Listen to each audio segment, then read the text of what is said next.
고전에 의해 욕망의 구조 제 4주차 강의를 시작하겠습니다.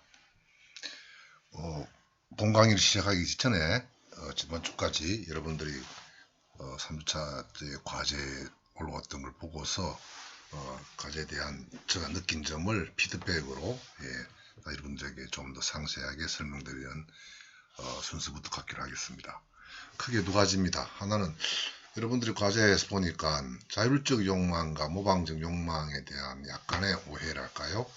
다른 아닙니다만은 그중에 몇몇 학생들은 약간의 오해가 있는 것 같아가지고 제가 상세하게 설명하기로 하고, 두 번째는 그 논리에 대한 혹시 빠져있던 설명 부분을 좀 보완하는 것으로 진행하기로 하겠습니다.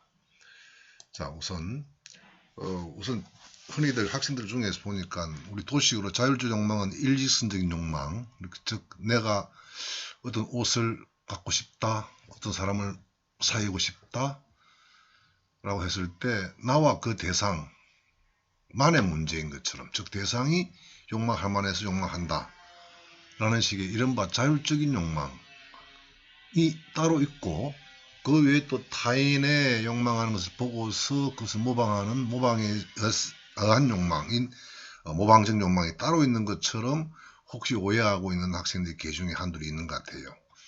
그래서 단호하게 말씀드리겠습니다. 자율적 욕망은 아니라는 겁니다. 거짓이란 말입니다. 흔히들 우리가 자율적 욕망이라고 잘못 알고 있다는 말을 강조해 드립니다.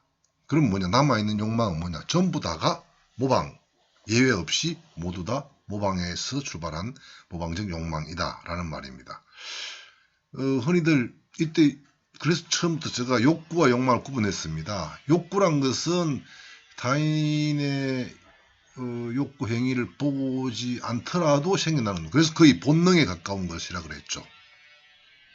그러나 우리 흔히 말하는 욕망 단계에서는 모두 다가 타인이 하는 것을 보고서 갖게 되는 욕망들입니다. 엄격히 말하면, 그래서 대상 없는 욕망이라는 말도 전에 했었지만, 엄격히 말하면 우리는 태어날 때 무엇을 욕망할지를 모른 채로 태어나고 지금도 마찬가지입니다. 이런 예를 들어봅시다. 여러분 스스로 돌이켜보세요. 여러분 지금 이제 무언가를 욕망하고 있을 겁니다. 1년 전에도 무언가를 욕망했을 겁니다. 5년 전, 10년 전에도 있었겠죠. 그럼 5년 전, 작년, 올해 욕망의 대상이 변해 있었겠죠. 왜일까요? 여러분 안에서 나왔다면은, 자율적이라면은 변하지가 없겠죠. 흔히들 환경이 변했다, 시절이 변했다는데, 그 환경, 시절, 상황이란 건 뭡니까? 결국은 그때는 없던 광고를 오래 보았고, 그때는 몰랐던 소식을 요즘 전해 들었고, SNS를 통해서 들었고 보고, 그래서 생겨난 것입니다. 그 모든 걸 통칭하면 타인이라고 말할 수 있겠죠. 광고든 친구의 이야기든 유행이라는 것든, 즉 내가 좋아하는 유명 연예인이 뭘 하는 것을 보고서 나도 그 시계를 갖고 싶어 하는 거죠.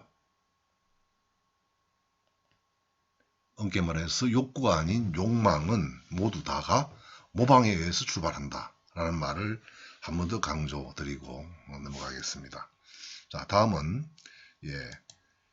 거울 뉴런에 대한 이야기입니다.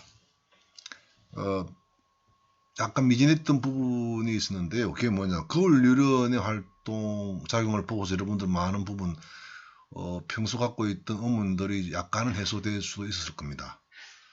근데 거울 뉴런은 지금까지 밝혀진 바로는 원숭이를 가지고 그때 리졸라티 팀, 1996년, 7년, 이탈리아 파르마 대학의 리졸라티 교수 팀들에서 동물행동학, 그러니까 그중에서도 원숭이는 인간과 같은 영장류니까 거의 99.9%가 같다 그러죠. 그래서 뇌 속에 대뇌 피질도 거의 비슷하니까 거기서 연장해서 인간에게 확대해서 보기 위해서 인간에 대한 연구죠. 그래서 인간을 찍지 못하니까 원숭이에다 했습니다.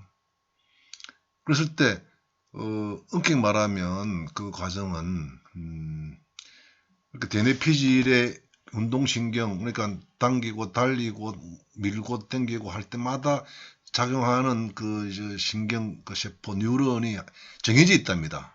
그 지점이 미세하게 갈라져 있어요. 그래서 각 극점마다 그 지점마다를 이제 전극을 꽂아가지고 어떻게 작용하는지를 이제 그 연구실에서 연구를 하는 중이었는데 원숭이가 아무런 행동을 안 했는데 물건을 집을 때 작용하는 그 부위에서 작용을 일어났다는 거죠.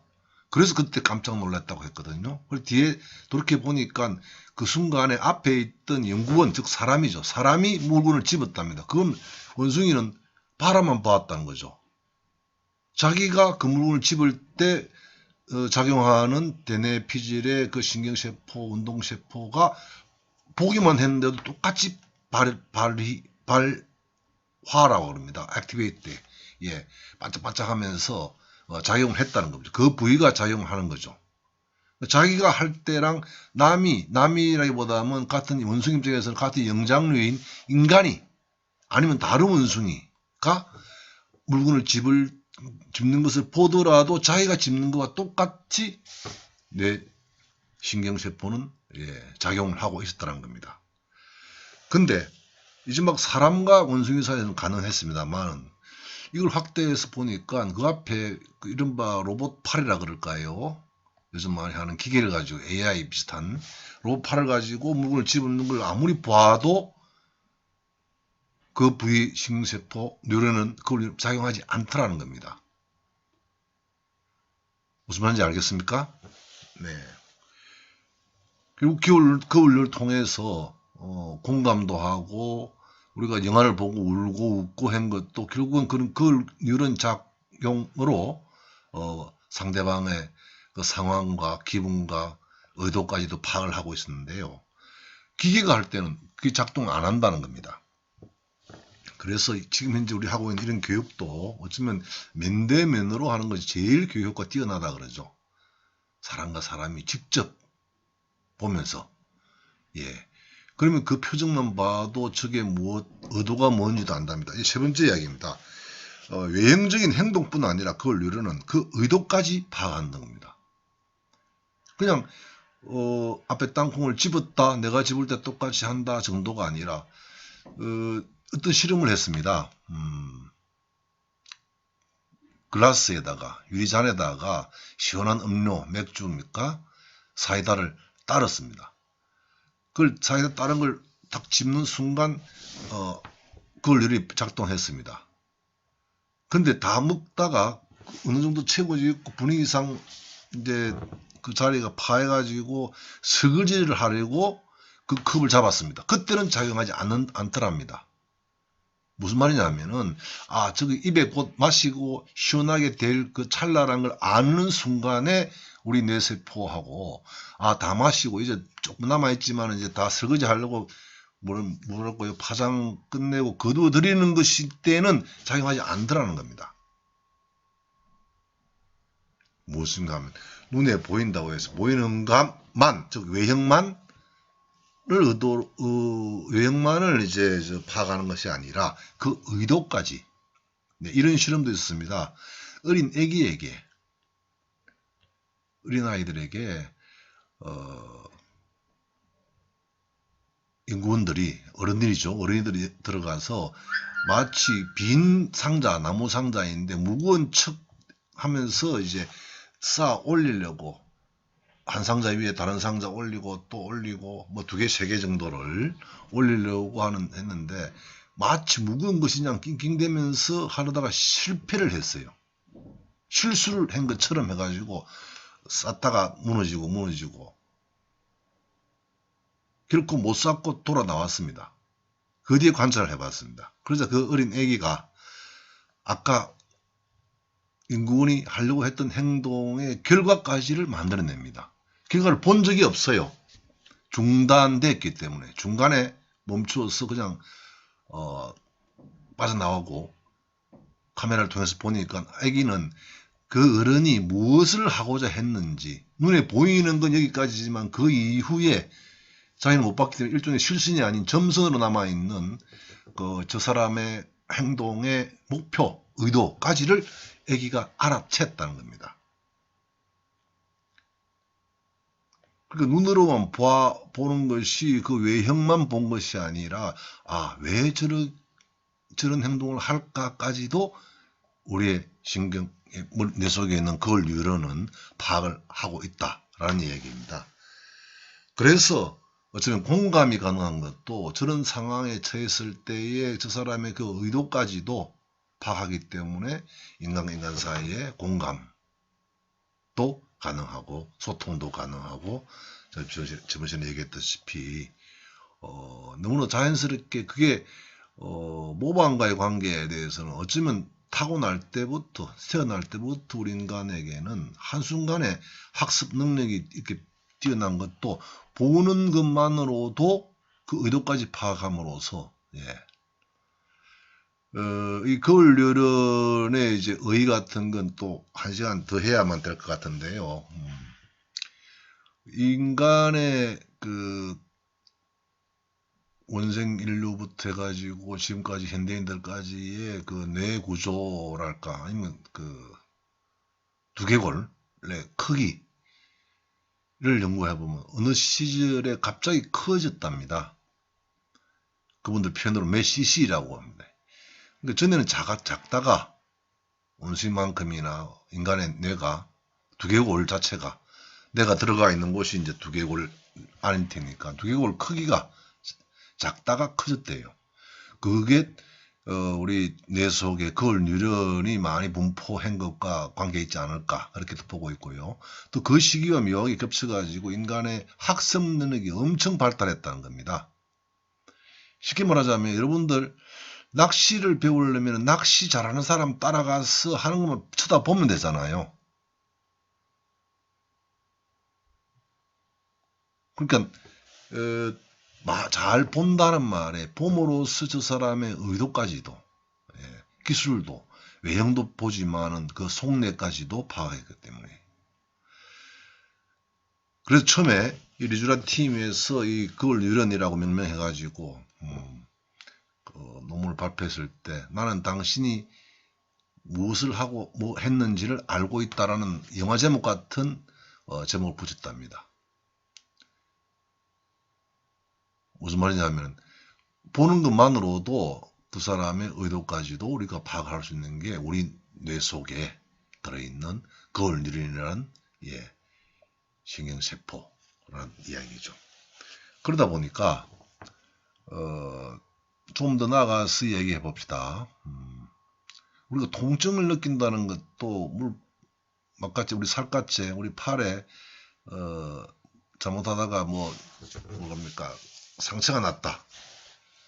그래서 막 염증이 생기고 했을 때 팔이 아프죠. 손가락이 아프죠. 손가락이라 합시다. 뭘 하다가 비했다 합시다. 그럼 손가락이 아프지만 실은 손가락 아프지만 어떤 사람 경우에는 어떤 사고로 해가지고 팔 한쪽이 없는 사람이 생길 수 있죠. 근데 가령해서 한쪽 팔이 없다, 오른쪽 팔이 없다고 합시다. 그랬던 사람인데 오른쪽 팔의 어느 부위가 가렵다고 호소하는 사람이 있답니다. 팔이 없는데 팔의 어느 부위가 가렵다라고.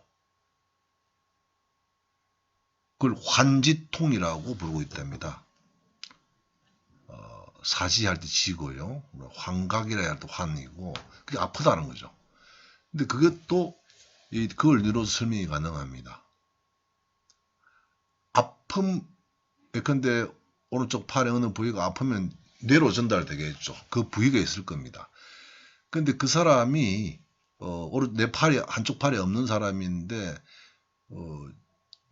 눈을 보니까 저변에 상대방의 오른쪽 팔 아니면 어느 그 부위에 뭡니까 벌이 앉았다든지 아니면 뭐 상처가 났다든지 하는 보는 순간 내가 똑같이 느끼는 거죠. 얼마나 아플까 하면서 내 팔이 아픈 거죠. 내 팔은 없지만 아픔을 느끼는 통증은 뇌 안에 있었던 모양입니다. 그러니까 어떻게 말하자면은 손가락도 다쳐서 아프지만은 그 통증을 실질적으로 내가 느끼는 것은 뇌 속에서 그 부위에 해당되는 그래서 통증을 느끼고 있었던 겁니다. 그래서 어떤 연구자에 의하면은 생물학에서 DNA가 발견됨으로써 획기적인 발전을 이루었다면은 어쩜 인간에 대한 연구에서는 인간이 어떻게 행동하고 왜 그렇게 할까 등등을 파고드는 그 인간 연구에서는 그걸 유련이 앞으로는 아주 획기적인 역할을 하게 될 것이다 라고 장담하는 연구자도 있습니다. 네, 이 정도로 얘기를 하고 저번 과제에 대해서 제가 느낀 점 그리고 모자랐던 부분을 좀 더 보충 설명해 봤습니다. 자, 이어서 다음 시간 볼까요? 예, 이게 이제 미국 대학 어느 대학에서 이렇게 만들어서 사용하고 있는 중imo입니다. 르네 지라르의 모방 이론, 미메틱 시오리, 를 간략하게 소개하는 하나의 영상물입니다. 자, 이 왼쪽에 이 사람 봅시다. 모델 호환 아이돌이라고 부르죠. 우리 욕망의 모델 혹은 중개자 모델이나 혹은 아이돌 우상이죠. 이 사람이 이 시계입니다. 시계를 보고 I want that one. 난 저 시계를 원해 갖고 싶어 라고 하면 이 사람은 이미테이트 모방자인데 우리들입니다. 대부분의 경우에 이 사람은 이 사람을 모델로 삼고 있죠. 아니면 자기들 우상입니까? BTS랄까요? 여러분 좋아하는 연예인이라면 이 연예인이 이 시계 A라는 시계를 갖고 싶어하고 또 갖고 있고 한다면 우리 이 사람을 우리 모델이자 우리 BTS를 모방하고 좋아하고 팬덤 현상을 갖다가 보면은 나 또한 이 시계를 좋아하는 겁니다. 나도 저 시계 좋아. 갖고 싶어. 이때 설명합니다. 우리들은 You don't know what you want. 우리는 엄격히 말하면 우리가 뭘 원하는지 모르고 있는 존재입니다. 그렇지 않습니까, 여러분?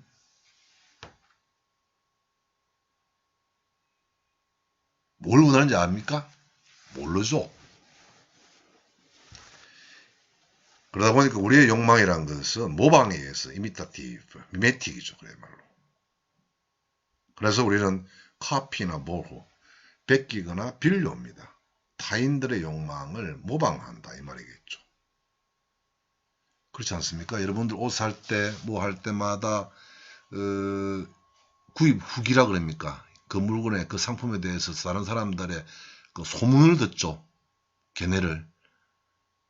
심지어는 이번에 4월 15일 선거가 있는데 선거 때에도 투표하는 행위도 여러분 스스로가 자율적으로 한다고 말은 합니다만 그런데 들여다보세요. 지금은 지지율 조사 발표를 하죠. 그런데 선거 임박해지면 투표율이 임박해지면 지지율 조사는 하지만 발표를 못하게 되어 있죠. 법으로.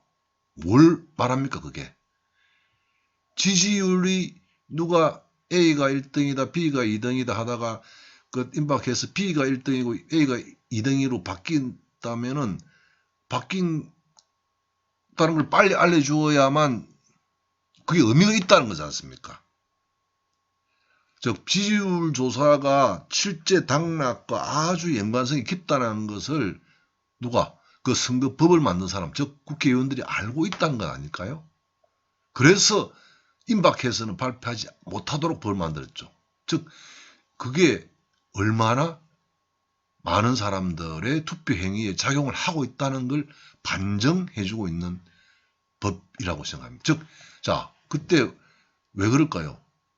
내가 이 물건을 살까, 저 물건을 살까, 이 시계를 살까, 저 시계를 살까라고 망설일 때 많은 사람들이 이 시계를 산다면 여러분 이 시계를 사겠죠. A 시계 사겠죠. B 시계를 처음에 좋아하다가도 A 시계 살 겁니다. 투표 마찬가지입니다. 민주주의 꽃이라는 투표 행위도 시계 사는 것 마찬가지로 모방에 의해서 하고 있는 것 아닐까요? 근데 애써 모방을 감추죠. 특히 현대 사회일수록. 그리고 뭐랍니까? 모방 대신에 벤치마킹 했다는 등 기타 여러 가지 다른 말로 의의를 달리하면서 이제 그걸 감추고 있는 중입니다만은 인정할 수밖에 없을 겁니다. 네. 즉 우리의 욕망은 모방에 의해서 미메틱이란 말은 미메시스라는 그리스 말에서부터 출발한 말인데 민무란 말 자체가 모방 흉내낸다는 말에 다 뜻이 있습니다. 네, 잠깐 살펴보고요. 자, 다음 들어갑시다. 네, 우리 저번 시간까지 우리가 처음에 이제 그 낭만적 거짓과 소수 진실이란 지랄의 첫 저서가 서양의 유명한 소설 작품 속에 등장하는 모든 인물들의 여러 인물들의 욕망의 발생 과정을 이제 분석했다고 살펴보았던 책인데요. 처음으로 세르반테스의 돈키호테를 보았죠. 예, 한마디로 정리하자면 내가 되고 싶어 하고 욕망할 때는 우리의 모델을 모방하면 된다. 이런 걸 인정했습니다. 겉으로 천명했죠. 두 번째로 오늘 살펴볼 작품은 스탕달, 19세기의 프랑스의 소설가 작 스탕달의 쓴 적과 흑이라는 소설에 나오는 한 대목입니다. 제목이 적과 흑, 루제 누아르인데 빨간색과 검은색이란 말입니다. 참고로 이 스탕달의 나오는 소설의 이제 특징들은 주인공들이 주로 누구다 합니다만 출세지향적이라 그럴까? 또 상승 의지를 가진 인물, 높은 곳에 올라가고 싶어하는 그런 인물들입니다. 그 당시에 프랑스 사회에서는 최고 젊은이들의 모든 꿈이겠죠. 그 당시로 제일 좋은 어떤 출세의 그 직군이라 할까요? 직종이 적은 빨간색은 그 프랑스 군대 군복색이 빨간색이 주류로 이뤘답니다. 나폴레옹 군대 기억나죠? 그리고 흑은 이제 성직자입니다. 신부, 주교, 뭐 대주교, 교황 어쩌고 검은 망토를 걸치고 있지 않습니까? 그래서 그 이른바 출세를 지향하고 있는 젊은이들의 머리 좋은 그러나 시골 출신의 그런 젊은이가 세상에 나아가서 출세를 하려고 했을 때 갈 수 있는 두 가지 큰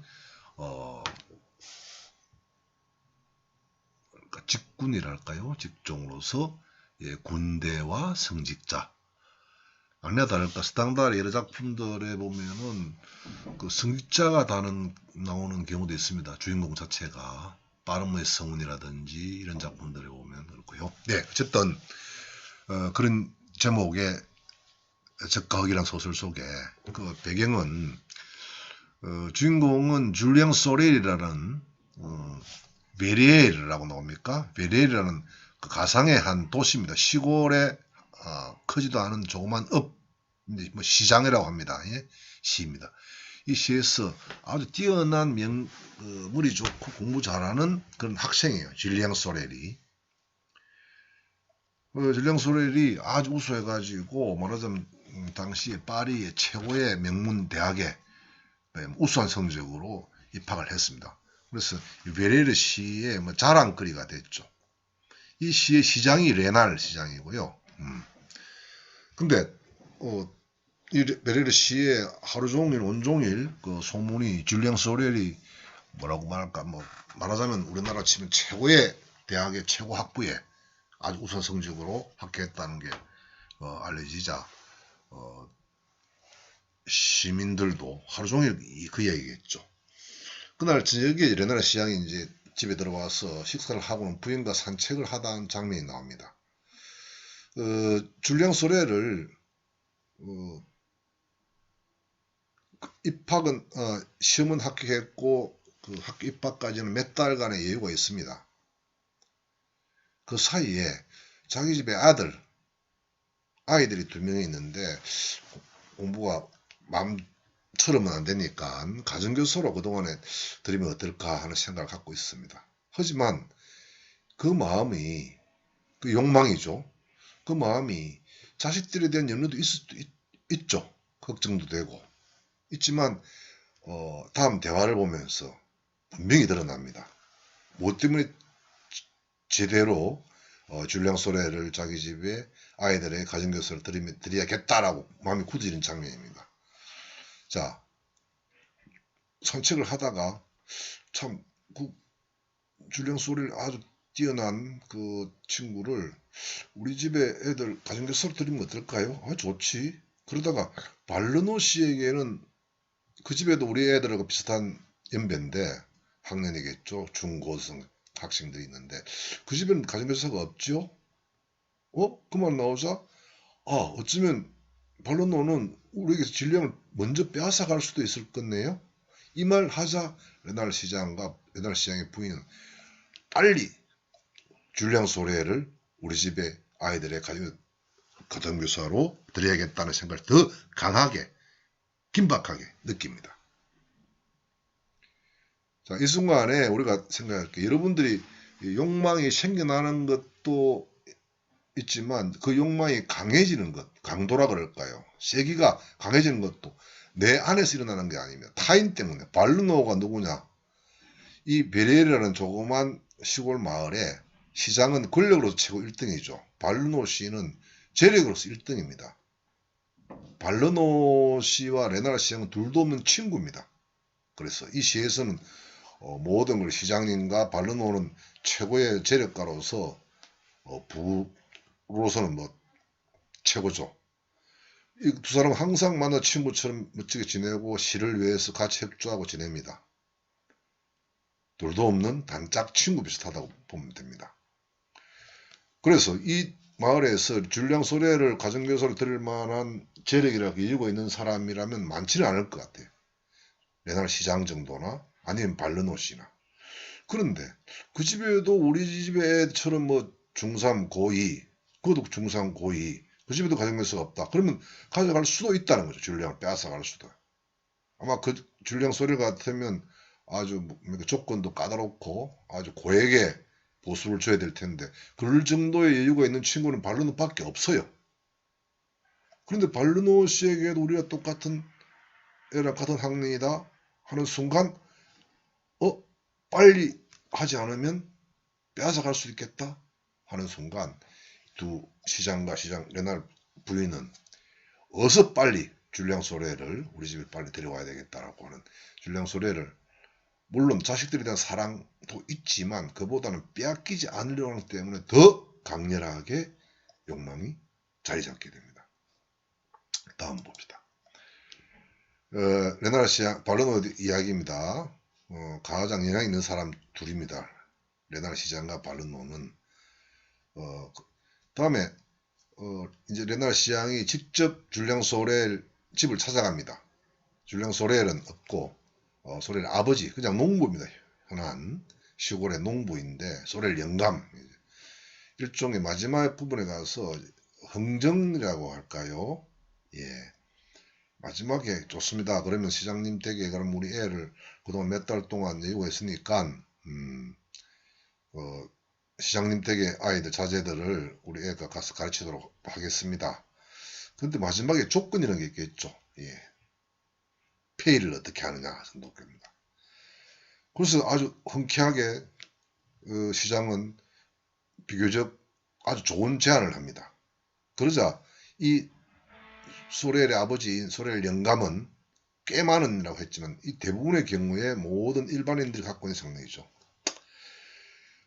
예, 좋습니다만은 이 제안이라는 것이 그럼 월급이 얼마입니까? 보수가 그 말이 이렇게 해죠.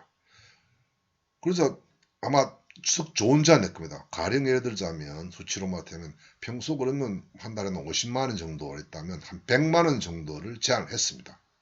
근데 이 소렐 영감은 줄리앙 소렐의 아버지는 꽤가 많다 그랬죠.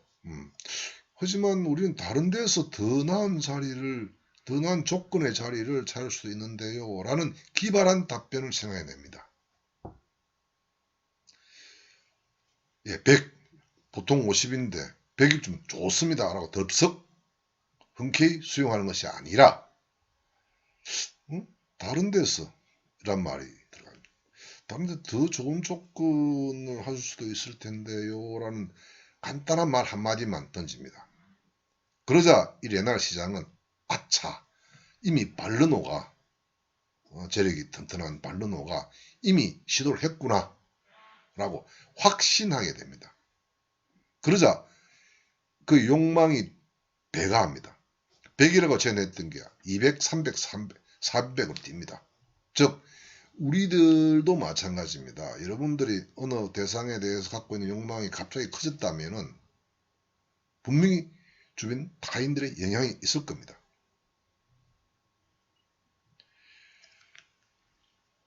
그래서 르네 이렇게 말합니다. 구매자가 물건을 사려는 사람이 지불할 마음 있는 것보다 더 비싼 가격을 주게 되는데 그것은 그 구매자가 자신의 경쟁자에게 마음속에 관념 속에 있는 거죠. 있다고 상상하는 욕망에 의해서 매겨집니다. 즉 레날 시장이 자기가 300까지 마지막에 제시한다면은 그것은 경쟁자 즉 발르노가 있기 때문에 그 욕망에 의해서 발르노가 200 내고 구입할지 살지 모르는 물건이라서 난 더 그리고 자기 욕망은 그만한 가치가 있다고 생각합니다. 처음부터 이건 300 정도의 가치야 라고 생각합니다. 아니 바꾸고 말해서 욕망 자체가 그만큼 단단하고 강하게 커진 겁니다. 이 순간 여러분들 이건 발르노 레날 시장이 어떤 욕망의 대상인 누굽니까? 줄랭 소렐이라는 어떤 욕망 대상을 취하려고 할 때에 그 욕망 대상에 대한 자기 욕망의 크기 아니면 그 욕망 대상의 가치가 바로 대상에서 나오는 것이 아니라 그 대상을 같이 취하려고 하는 경쟁자가 되는 타인에 의해서 정해지는 거죠. 가령 여러분이 BTS 극렬 팬이라면 BTS가 가진 물건은 상표까지 똑같이 하면 다른 물건보다 훨씬 더 좋은 물건이라고 여기고 있잖아요. 그 대상의 가치가 다르죠.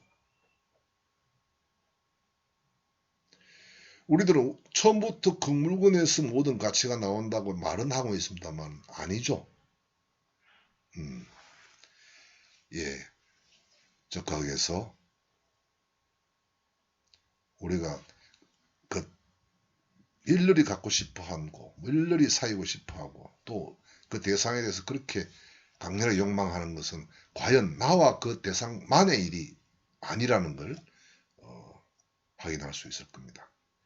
그것을 아마 여러분 스스로에게 한번 대입해 보세요. 또 비슷한 예가 있습니다. 소설 후반부에 가면은 이 줄리앙 소렐이 그 뒤에 파리에 올라와서 대학생을 하면서 그 시절만 하더라도 살롱 문화라고 있습니다. 예, 우리랑 아주 다르지만 귀족 부인들이 주로 부인들이 이제 주최해가지고 그 야외를 집에서 파티를 여는 거죠. 거기에서는 주로 뭐라 할까요? 온갖 귀족들, 부인들, 그 다음에 명방가들이 모여서 이제 지낸다. 거기서 이제 남녀간에 온갖 그 시선이 오가면서 사랑도 싹트고 막 하고 있습니다. 예, 아주 특수한 어떻게 보면 살롱 문화가 그런 겁니다. 거기서 줄리앙이 우연한 기회에 살롱에 초대받아 갔다가 자기 나이 연배인 마틸드 양을 만납니다. 라몰 후작의 그 딸인데요. 마틸드 양과 서로 사귀고 이제 사귀죠. 근데 여러분들도 그렇습니까? 사람과 사람 사이가 처음은 서로 순탄하게 연인관계에 시작됩니다만은 지내다 보면은 그게 한결 같지는 않잖아요. 움직이고 변하는 것이 사람의 마음일 텐데. 그러다 보니까 싸웠던지 해가지고 멀어졌습니다. 멀어졌는데 마틸드가 정말 마음에 들었기 때문에 줄리앙은 마틸드의 마음을 돌리려고 애를 씁니다. 이때 줄리앙이 아까 앞에서 아버지가 그 조건도 좋지만 다른 데는 더 좋은 조건이 있을 수 있다던데요? 말 한마디가 100에서 200, 300 더 이제 받아내는 것처럼이나 또 그 같은 어떤 계책이랄까 계교를 동원합니다. 뭐냐면 어느 날 어떤 살롱에 갔을 때 모도에서 옆에 있는 원수 부인 페르바크 원수 부인에게 말을 걸면서 환심을 사고 합니다. 자 여러분들 여기 큰 살롱 그 야외 파티가 열린 공간이라고 한다면 여러분들 혹시 여러분들 말로 요즘 말로 썸을 탄다. 이 100명이 있어도 내가 지금 썸 타는 여학생이 있다면 이 자리에 있는지 없는지 금방 알 수 있죠. 여학생이라면 내가 썸 타는 남학생이 오늘 여기 왔다면 어디 있더라도 여러분 알아냅니다. 나는 이 사람하고 얘기하지만 그 상대는 저기 있지만 뭐 하는지 항상 파악하고 있죠. 그게 썸 탈 때 그런 상황이 됩니다. 경험해 보시면 다 아시잖아. 그래서 마틸드 양은 이쪽에 있고요. 가령 있고 줄리앙 소렌은 여기에 있다고 합시다. 전혀 대처점에 멀찍이 있지만 저 마틸드는 지금 누구랑 뭐 하고 있는지, 마틸드는 줄리앙 소렌은 어디서 뭐 하는지, 눈은 다른 데 보고 얼굴은 돌리고 있어도 다 알고 있는 것 있을 겁니다. 당연히. 그걸 알고 있기 때문에 옆에 있는 원수 부인에게 한심을 사내고 미리 말하고 농담도 건네면서 합니다. 말하자면은 그러자 원수 부인은 좋아서 웃고 환대하고 그래서 그 여자의 욕망을 불러일으키고 있는 게 보입니다. 여자의 눈에는, 마틸드 눈에는. 그것을 마틸드에게 보여줍니다. 그래서 이 원수 부인이 줄리앙에 관심이 있어하고 마음을 살려고 애를 쓰고 하는 모습을 멀리 있는 마틸드에게 보여줌으로써 마틸드에게서 똑같은 원수 부인과 같은 마음이 욕망이 생기도록 만드는 겁니다. 여러분 혹시 그런 경험 없습니까? 여러분들이 사귀는 이성 친구들이 있을 겁니다. 이성 친구가 있는데 이와 같은 줄리앙과 마틸드처럼 서로가 소원해가지고 처음에는 왜 콩깍지가 꼈다가지고 A라는 친구가 B라는 그 여학생이 아주 좋았어 뭐 그랬지만 지나다 보면 제대로 이제 평상심을 찾으면 처음에 생각했던 만큼은 아니잖아. 점수를 받을 때 100점인 줄 알았는데 보니까 80 아니 50이다. 그럼 시큰둥해져 있을 것 같아요. 그런데 혹시 그런 적 없습니까?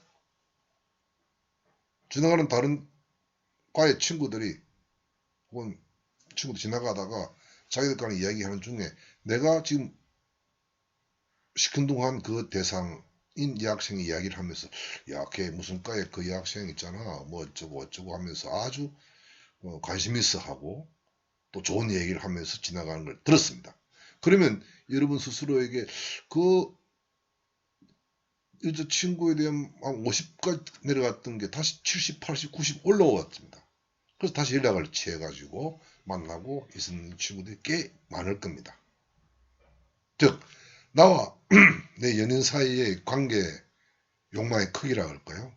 또한 나와 그 둘만의 일이 아닌 거죠. 타인들의 욕망을 모방하는 거죠. 그래서 이렇게 말을 할 수 있는 마지막에 펌퍼에 물 붓는 이야기입니다. 펌퍼질을 하려면 우물에다가 펌프를 이제 파이프를 박아가지고 그 상하 운동을 통해서 아래에 물을 뽑아 올리잖아요. 처음 하려면은 말라있기 때문에 한동안 안 쓰고 나면은 펌프 관이 그 빼짝 말라있을 때는 펌프 물이 안 올라옵니다. 그래서 마중물이라고 부어줍니다. 바깥에서 위에서부터 아래로 그냥 그 관 사이로 들어가도록 뭐 한 바가지, 반 바가지 정도만 부어줘 가지고 펌프 자체에 좀 적셔지고 나면은 펌프질을 하면 계속해서 이제 물이 올라오면 예, 마중물 같은 거죠. 이게 뭐냐? 여기서 말하면 마틸드 양이 줄리앙의 마음을 돌아오도록 하기 위해서 그 마중물이 뭐냐? 별받고 원수 부인. 그러니까 마틸드와 같은 성인, 같은 여성이 이 줄리앙이라는 대상이라고 말할까 이때는 이 여자가 마틸드가 있고 베르바크 원수 부인이 있다면 줄리앙에 대해서 원수 부인이 줄리앙에 접근하는 모습을 보면 마틸드가 줄리앙은 싫었는데 뭐 한 50점 40점이었는데 다른 여자가 줄리아에 접근하고자 하는 게 모습만 보이기만 해도 마틸드에는 50, 40이던 게 80, 90, 100으로 올라간 거죠. 욕망의 크기가. 즉 마중물이 필요한 것처럼 욕망이 약간만 있어도, 타인의 욕망이 약간만 있어도 우리 허영심이 강한 존재, 이건 스탕다리 허영이라고 불렀기 때문입니다. 대부분의 우리들의 존재들은 욕망의 불꽃을 당겨 충분히 다시 재점화가 된다. 네, 욕망이 처음에 생겨날 때도 타인의 욕망이 있었지만 그 내 생겨난 욕망의 크기, 강도 또한 타인의 욕망에 의해서 영향을 입고 정해진다라는 얘기가 가능해지겠죠. 여러분들의 실제 사례와 비교를 해보시기 바랍니다. 왜 저기 백화점 세일할 때 여러 사람이 모여 아주머니 뛰어들 때 많으면 많을수록 그 물건 더 좋은 물건처럼 느껴지잖아요. 아무도 쳐다보지 않는 물건 나도 쳐다보지 않죠.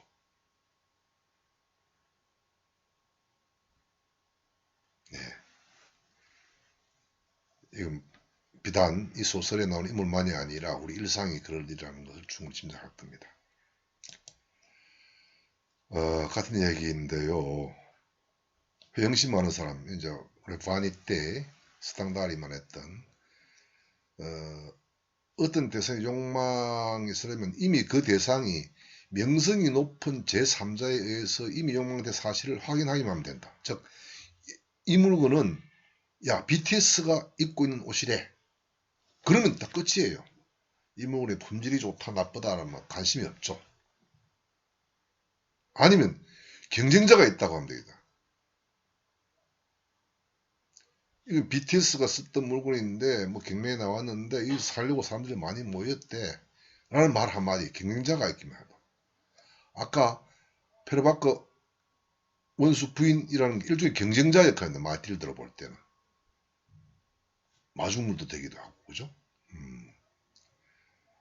우리의 일상에서 느끼는 온갖 이런 욕망에도 마찬가지입니다. 자, 그래서 봅시다. 광고에는 명성이 높다라고 할까요? 아니면 셀럽이라 그럽니까? 유명 인사들이 나오는 이유가, 그런 사람들은 아이돌입니까? 우상이고 모든 사람들이 그 신망을 받고 있는 유명인이겠죠. 그 사람이 입는 옷, 그 사람이 먹는 음식, 그 사람이 좋아하는 것, BTS가 이걸 좋아한다. 그러면 그 물건 자체가 엄청 가치가 높아지는 거죠. 그래서 광고에는 항상 그런 사람을 동원하겠죠. 아니면 이거 얼마 남지 않았습니다. 흔히들 어디라 그럽니까? 어떤 쇼핑입니까? 홈쇼핑. 항상 지금 희망자가 찾는 사람이 많습니다. 몇 대 몇입니다. 아주 강조하죠. 경쟁자가 많다. 그러면 그 대상 물건의 가치가 높아진다고 느끼는 거예요. 높다고 느낍니다. 우리 스스로도. 경쟁자가 있어야만 그 욕망이, 그 대상이 욕망할 만한 것으로 느끼는 거죠. 예, 우리의 욕망 행태도 아마 여기에서 크게 다르지 않을 것 같습니다. 자, 다음으로는 플로베르의 마담 보바리 얘기를 들어가기 전에 오늘 여기까지 하고 잠시 쉴까요? 네, 4주째 첫 강의 여기까지 하기로 하겠습니다. 여러분들 코로나 시절입니다. 네, 코로나 한참 이 시절에 연구실에서 각자 소위지만 사회적 거리두기 하면서 지내고 있을 텐데 이런 생각을 해봤습니다. 여러분들 우리 욕망하고도 연관되는 얘기는 뒤에 가면 나올 겁니다만은 지금 이 순간을 두고서 좋다 나쁘다고 흔히들 우리는 판단 내리지 못하죠. 않죠. 그리고 항상 이 순간 다음에, 그러니까 현재가 아니라 그것이 이 순간이 과거가 되고 난 뒤에 그때 당도한 현재, 지금 보자면 미래겠죠. 그 순간 다음에 아주 나쁘지 않고서는 이 순간을 두고서 좋다고 말하지 않죠. 느끼지 않죠.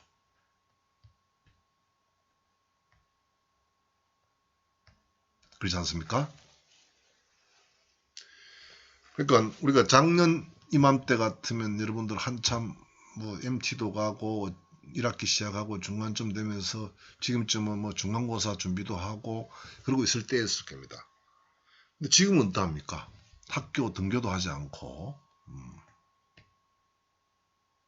모르겠습니다만은 처음에 어린 학생들 같은 경우는 처음엔 좋아했습니다. 학교 안 간다는 것 자체가 얼마나 좋아요? 해방감이라는 게 있을 테니까.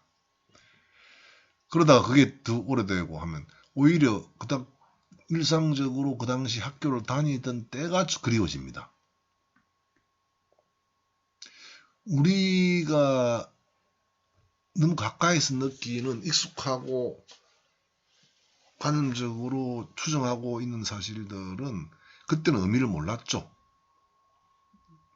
이렇게 비상한 시국이 되니까 그때 평범하게 보냈던 당연시했던 너무나 낯익었던 익숙했던 그 일상이라는 것이 참 소중했다는 걸 느끼게 될 것 같습니다.